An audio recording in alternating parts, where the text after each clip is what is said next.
Hi, எல்லோருக்கும் வணக்கம்.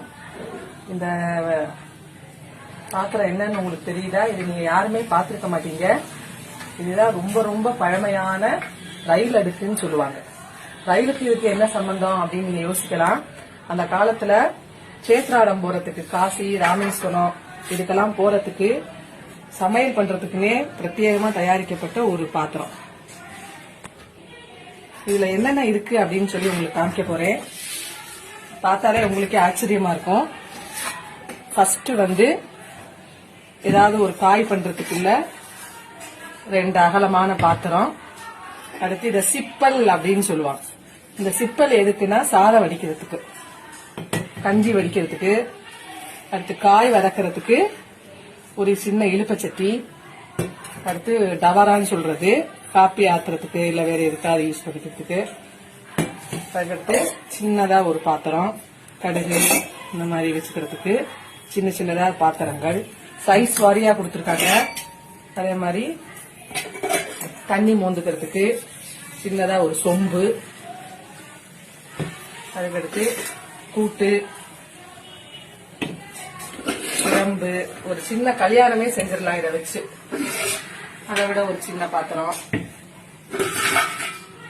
கடைசியா ரொம்ப ஆச்சரியமா இருக்கும் உங்களுக்கு, பெரிய கவலை தண்ணி மோந்து வச்சுக்கிறதுக்கு.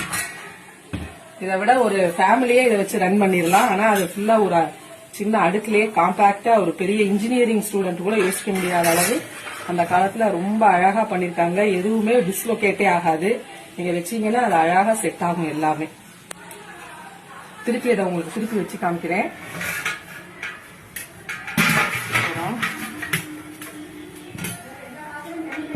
எல்லாமே தனித்தனியாக செட் பண்ணுறேன்.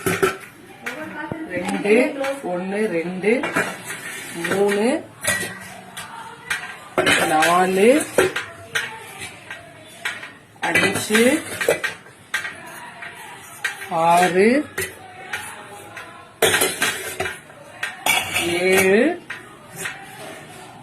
8 9 10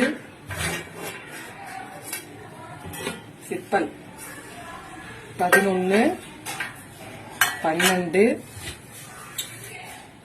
13 14. 2 in 1 கேள்விப்பட்டிருக்கீங்க. 14 in 1 அப்படிங்கிறது இதுதான். இந்த வீடியோ உங்களுக்கு பிடிச்சிருந்தா லைக் பண்ணுங்க, இல்லைன்னா ஷேர் பண்ணுங்க, இல்லை சப்ஸ்கிரைப் பண்ணுங்க. தேங்க்யூ.